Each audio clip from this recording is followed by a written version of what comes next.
গত এক বছরে মায়ানমার গৃহযুদ্ধের চিত্র নাটকীয়ভাবে বদলে গেছে। বিদ্রোহীদের কাছে হারানো শহর ও সীমান্ত অঞ্চল একে একে আবারও দখল করছে দেশটির সামরিক জান্তা। আর এর পেছনে সরাসরি সবচেয়ে বড় ভূমিকা রাখছে একটি শক্তিশালী রাষ্ট্র। কূটনৈতিক সমর্থন থেকে শুরু করে যুদ্ধ প্রযুক্তি, অস্ত্র ও রাজনৈতিক প্রস্তুতি সব ক্ষেত্রেই জান্তা বাহিনীকে সমর্থন করছে দেশটি, যার কারণে পিছু হটতে বাধ্য হচ্ছে বিদ্রোহীরা। প্রশ্ন হচ্ছে, কোন রাষ্ট্রের মদদে জয় পাচ্ছে মিয়ানমারের জান্তা বাহিনী? বিস্তারিত লিমা সায়ন্তীর ডেস্ক রিপোর্টে। মিয়ানমারের চীন সীমান্তে গত এক বছর ধরে কঠিন লড়াইয়ের পর জান্তা বাহিনীকে হটিয়ে কিয়াউকম শহরের নিয়ন্ত্রণ নিয়েছিল বিদ্রোহীরা। চীন সীমান্ত থেকে মিয়ানমারের বাকি অংশে যাওয়ার প্রধান বাণিজ্য রুট এই অঞ্চলেই অবস্থিত। তখন এটি ছিল বিদ্রোহীদের জন্য এক বড় জয়ের অংশ। তবে এটি আবারও জান্তা বাহিনীর দখলে চলে গেল। ধারণা করা হচ্ছে এর পেছনে সরাসরি সবচেয়ে বড় ভূমিকা রাখছে চীন। এরই মধ্যে কূটনৈতিক সমর্থন থেকে শুরু করে যুদ্ধ প্রযুক্তি, অস্ত্র ও রাজনৈতিক প্রস্তুতি সব ক্ষেত্রেই চীনের সহায়তার স্পষ্টভাবে প্রমাণও মিলেছে।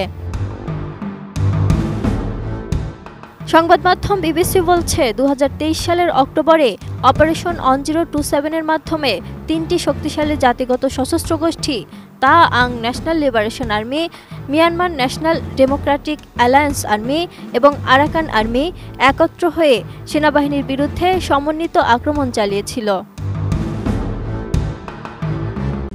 RICL TMX, যুগের পর যুগ স্থাপনা থাকে মজবুত।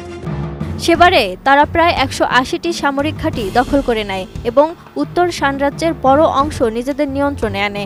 তখন ধারণা করা হচ্ছিল 2021 সালের অভ্যুত্থানের মাধ্যমে ক্ষমতা দখল করা সামরিক সরকার ভেঙে পড়তে যাচ্ছে, কিন্তু 2024 সালের শেষ দিক থেকে পরিস্থিতি পুরোপুরি পাল্টে যায়। এরপর চীনের সহায়তায় সেনাবাহিনী আবার ঘুরে দাঁড়ায়। বেইজিং জান্তাকে আসন্ন নির্বাচনের প্রস্তুতিতে সমর্থন দেয়, উন্নত ড্রোন প্রযুক্তি ও নতুন যুদ্ধাস্ত্র সরবরাহ করে তারা। তাছাড়াও সীমান্তবর্তী বিদ্রোহী গোষ্ঠীগুলোর উপর চাপ সৃষ্টি করে চীন। এর ফলে সেনাবাহিনী দ্রুত কিয়াউকমে ও হসিপাও সহ কৌশলগত কয়েকটি শহর ফের দখলে নেয়। বর্তমানে মিয়ানমার সেনাবাহিনী চীনা ড্রোন ও রুশ চীনা যুদ্ধ বিমান ব্যবহার করে প্রতিদিন বিমান হামলা চালাচ্ছে। বর্তমানে সেনারা মূলত বাণিজ্য পথ, সীমান্ত রুট এবং নির্বাচনের জন্য নির্ধারিত শহরগুলোতে নিয়ন্ত্রণ প্রতিষ্ঠায় মনোযোগ দিচ্ছে। ফলে TNLA, MNDAA ও অন্যান্য গোষ্ঠীগুলো ক্রমেই পিছিয়ে পড়ছে। অনেকেই আবার চীনের কূটনৈতিক চাপের মুখে যুদ্ধবিরতি কিংবা আত্মসমর্পণেও রাজি হয়েছে। বেইজিং এখন স্পষ্ট করে জানিয়ে দিচ্ছে যে তাদের লক্ষ্য অরাজকতা নয়, স্থিতিশীলতা। কারণ চীনের স্বার্থ সীমান্ত নিরাপত্তা, দক্ষিণমুখী বাণিজ্য পথ এবং বঙ্গোপসাগরে প্রবেশাধিকার নিশ্চিত করা।